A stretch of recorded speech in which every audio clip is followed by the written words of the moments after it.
In many ways, you are their Trump. Okay, so...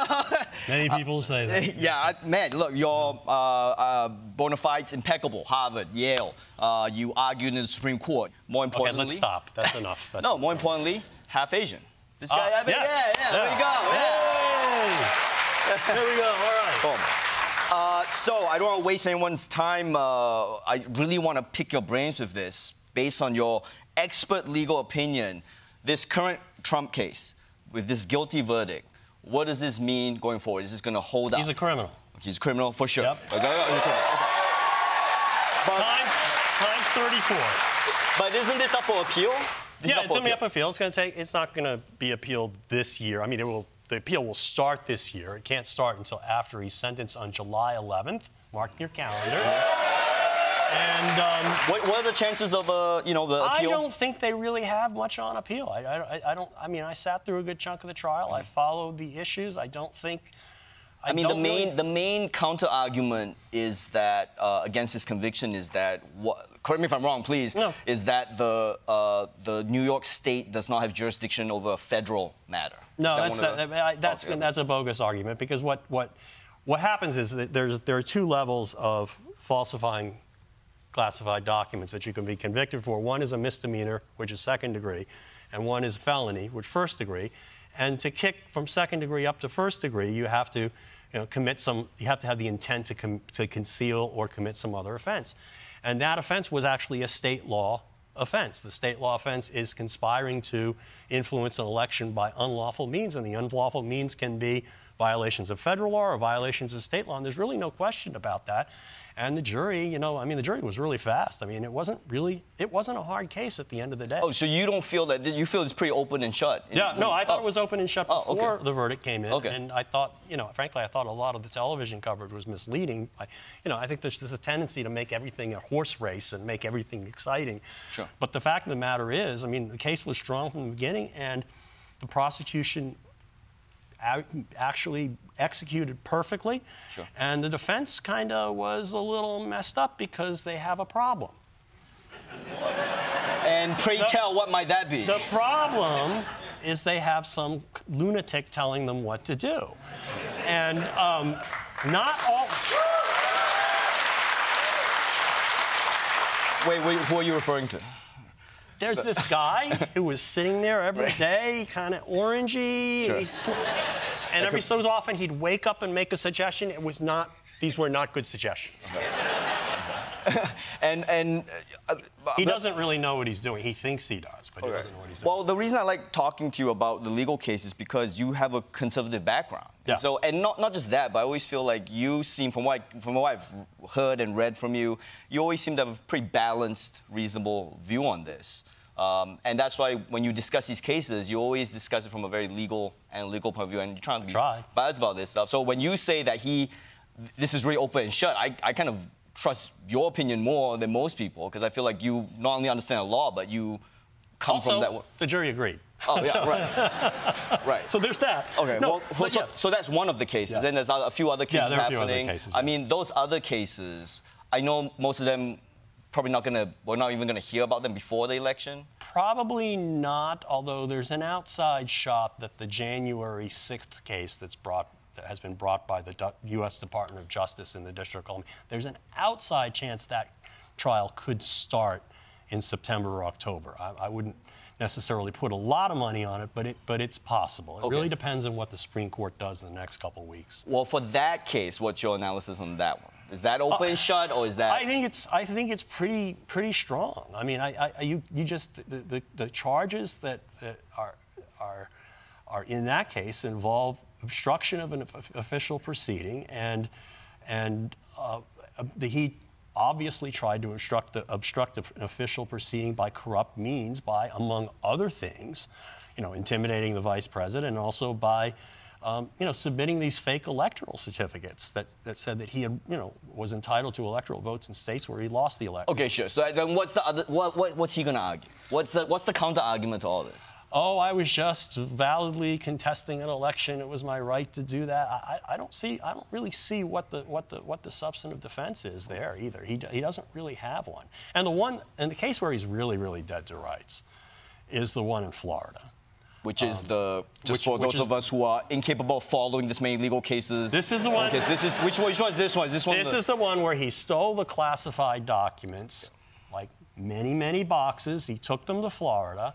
The government nicely asked for them back. He said, "No, these are my things." He's like a 5-year-old, right. And then they subpoenaed him for the documents, and he said, "Oh, here are some of the documents back," and then he had his lawyers lie about the fact that he hadn't given all the documents back. And then he moved the documents around to hide them from the FBI. And finally, the FBI had to execute a search warrant and take all the documents away from him. And that's basically, it's like a drug bust case. I mean, it's like somebody's running a meth factory and they come in and there's all the meth. Right. So, But in other words, that should be open and shut too. That case should have been tried already, and the charges in that case, a lot of the charges got 10 years in jail, Espionage Act. He should be in jail for that already. For that, okay. But yes, always a but. But that's probably not going to. Yeah, they have a problem. He got lucky. He drew this judge who, to put it charitably, doesn't really know what she's doing and seems to be favoring him. Sure. And she's made a mess of the proceedings and is continuing to make a mess of the proceedings. And I think that what's going to happen at some point is if she does one more thing that's insane, and she's been reversed by the Court of Appeals in Atlanta twice on very harsh grounds, frankly. If she makes one more big mistake, I think there's a chance that they can get her thrown off the case. But there's no way this case is going to get tried this year. I mean, look, the bottom line is, and this is always going to be true, the way that Donald Trump is going to get beaten is at the ballot box, and I'm pretty confident he will be. You're confident he will be? Yeah, I think. Well, I mean that I'm thank you for your optimism. I'm a little, but speaking of breaking at the ballot box, I mean the other thing that's fascinating, I think, about your political journey is that you come from that world. Your bona fides are. Sorry, you don't come from that world, but you've been a conservative. The world's got a little messy right now, but bona fide conservative Republican. Yep. I think you worked on the case against Bill Clinton, and you've been a Republican most of your adult life. Yep. That's fair to say. In fact, from the time I first voted in college, until. In fact, you celebrated when he won the first election. There's documentation of you celebrating. Yes, and that's being held against me by Donald Trump himself. Right. For some reason. For some reason, he thinks he knows how to hurt a guy. I mean, I don't know. Right, but to me, that gives even more credibility to what you're saying in a way, because you're from there and you've seen it. And so, I guess the question is, when we go back to the ballot box, what would you say to other conservative people to convince them that, hey, like maybe there's conservatives there who are like, look, I don't care what he says. He's good for the, my tax reasons. He's good for business. He's tough. What is your argument against that? Well, look, I think there is a large swath of Republican Trump supporters who are beyond persuasion, and I think we kind of have to accept that. I do think there's a large percentage of people who are uncomfortable with Trump, and especially uncomfortable with his attempt to overthrow the government of the United States and the Constitution of the United States. But why? Minor stuff like that. Yeah, why would they buy that? We once believed in law and order, and now we have this party that's devoted to lying for a criminal. And, I think there are a lot of Republicans who have deep concerns about that, as they should. And I think those concerns are going to come to the fore more as we focus on Donald Trump more, as people are reminded of the things that he has done, the fact that he is now a convicted felon, that he is an adjudicated rapist, that he attempted to overthrow the Constitution of the United States, and that he's just downright nuts. And I think that, I think one of the odd things about this trial is there's a lot of suggestion by Republicans that, this trial helps him because it just binds him closer to his base because of the convictions and how he's being persecuted.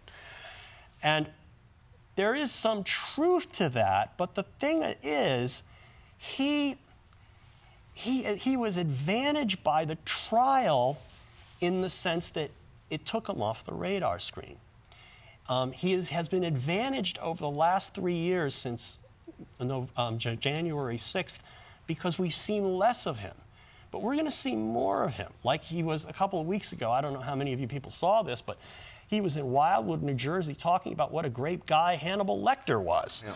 And, you know... So you're saying that... Just saying the more we see... Because remember, during coronavirus, they were having these 4:30, 4 o'clock press conferences every day, and they got crazier and crazier, and finally, you know, people in the White House said, we got to take them off. Okay. And that's, you know, they're not going to be able to do that. Sure. Well, you're trying to give us reasons for optimism, which I appreciate, because I need some reasons for optimism. Just call me anytime. You have my number. But I do want to know, like, what would you say to, what is the argument to, because we're kind of preaching to a choir here a little bit. You know, we all know, I think if we're watching this, we're pretty sure, you know, the algorithm has directed us to you, because we all kind of think this guy's nuts, regardless of your actual political side. You got to actually say it. We have not had a full national conversation about this man's psychological condition. Have we not? I feel like we've been talking about it every single day. No, we haven't. No, the press, the mainstream, we say, oh, he's nuts, he's nuts. He's literally, if you look him up in the Diagnostic and Statistical Manual of Mental Disorders, DSM-5. Sure. He's a narcissistic sociopath. He has narcissistic personality disorder, and he has sociopath. Yeah. And what needs to be done is that needs to be talked about openly. It needs to be pointed out when he is doing things that meet those criteria, and it's got to be pointed out, and it drives him nuts when people do that.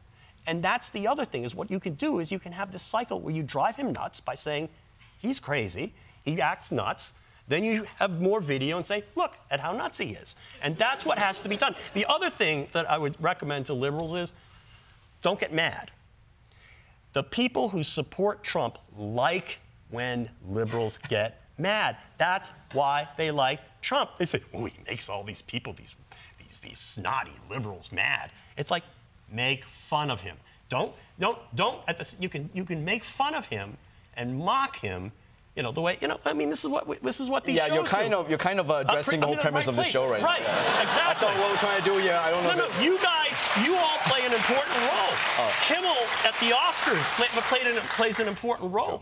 Laugh at him. Now, that doesn't mean you don't appreciate the seriousness of what would happen to this country, which is the other message to the rich people who want their taxes cut. Sure. It's like, if this guy's elected president, we're going to have civil disorder like you've never seen. Okay. Because he's going to try to violate every law, and people are going to start objecting. You're going to see people on the streets. And what that's going to do to the economy is not great. We're going to see capital flow, both human and financial, like you've never seen from the United States before. And so all of these reasons, I think we're going to be able to explore this between now and November, and I think that's the reason why ultimately I think common sense will prevail and this guy will win. But the problem will still be there will be 50, 60, 70, 80 million people who will vote for the guy, and we still have to live with those people, and we're going to have to deprogram them at some point. Okay. Well, as always, thank you for your analysis. Thank you for being an intelligent, reasonable person. I really appreciate it. Be sure to check out his podcast, George Conway Explains It All, to Sarah Long Well. George Conway, everybody.